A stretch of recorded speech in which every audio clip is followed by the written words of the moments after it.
Mas como é que eu vejo essa expansão dos BRICS? Né? Eu vejo primeiro como uma vitória dos BRICS. Indubitavelmente, na minha avaliação, né, é uma vitória dos BRICS, porque os BRICS eles não nasceram com um grupo, Rafael, para não expandir, para ficar fechado. Eles não são um clube fechado.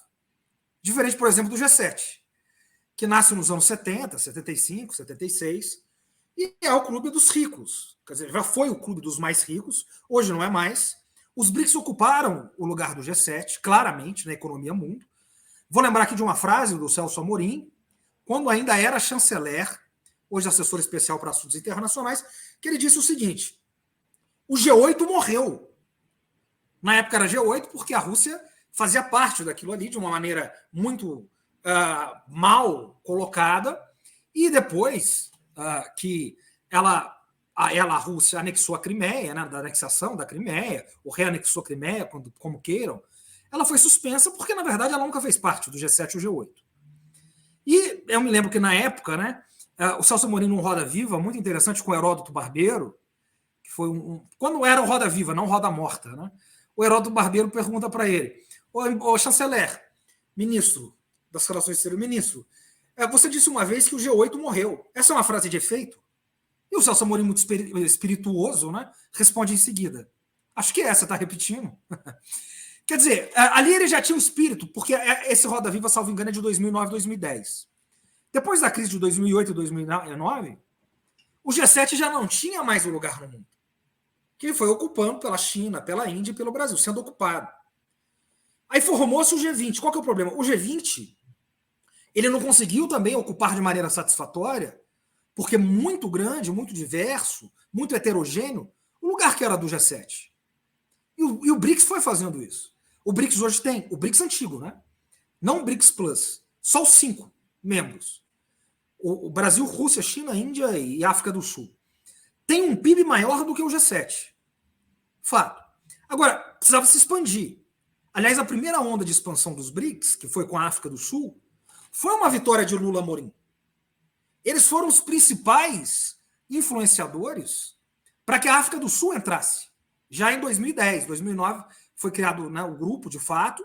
E, aliás, uma outra anedota do Celso Amorim, né? Uma vez nós levamos ele lá na FACAMP, né, André, para fazer um evento. Ele nos contou lá, depois acho que até contou isso em outras ocasiões. Ele disse que encontrou o criador, né, do acrônimo BRIC, era BRIC ainda, o Joel O'Neill, economista do Goldman Sachs, no elevador.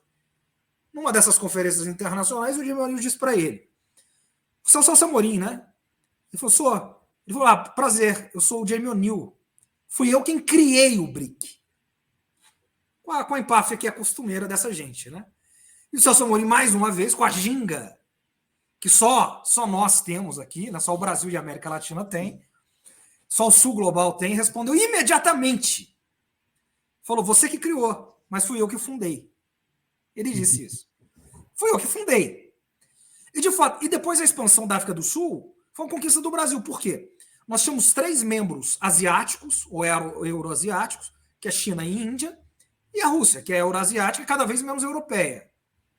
E tinha só o Brasil. O Brasil falou: a gente precisa de ter mais representatividade, mais legitimidade, o bloco precisa ser mais democrático, precisamos de um membro da África.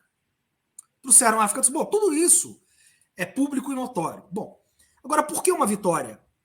Considero eu, modestamente, né, humildemente, dos BRICS, e eu diria também, né, de certa maneira, da política externa brasileira, eu diria.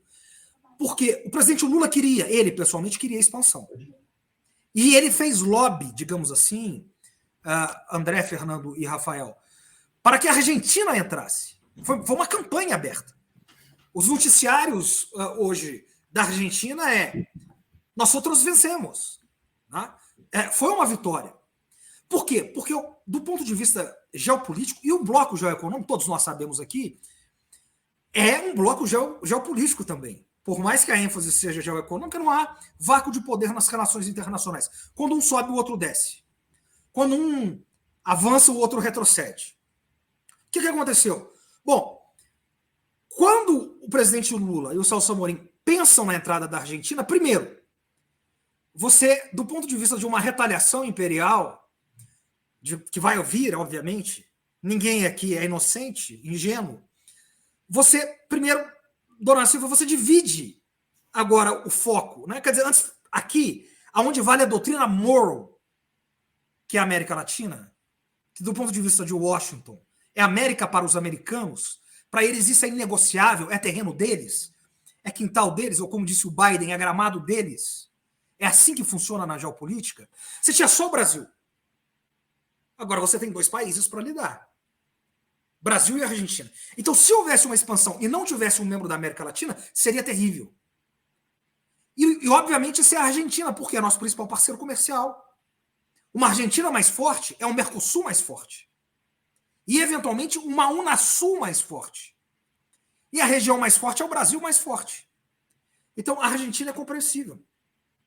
E havia também, agora eu vou fechar aqui, desculpa me estender, porque eu quero muito ouvir o Fernando e o Rafael, mas isso é fundamental.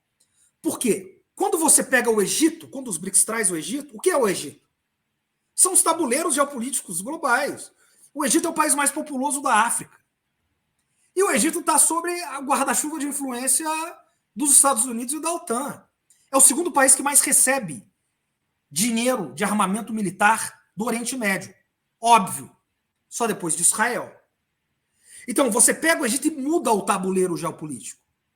Arábia Saudita e Emirados Árabes, que são 2 aliados dos Estados Unidos, cada vez mais próximos da China, você também está deslocando da zona de influência norte-americana. E cada vez mais pensando na disputa pela hegemonia do dólar, porque são 2 países que fundaram o petrodólar e agora estão cada vez mais negociando no chamado petro-yuan. Então, é uma jogada fundamental. E o Irã, outro produtor de petróleo, que não está sob a zona de influência dos Estados Unidos, mas você fecha esse eixo do petróleo. Fecha o eixo. E, claro, a Etiópia, porque é um sinal para o sul global. Então, há uma lógica muito grande nisso. Então, quer dizer, o que eu quero dizer aqui, para a gente colocar as ideias em debate, já quero ouvir o Fernando em seguida, é que essa foi uma das maiores movimentações do século XXI. O BRICS venceu, a política externa brasileira venceu, o Brasil venceu e o sul global venceram. Claramente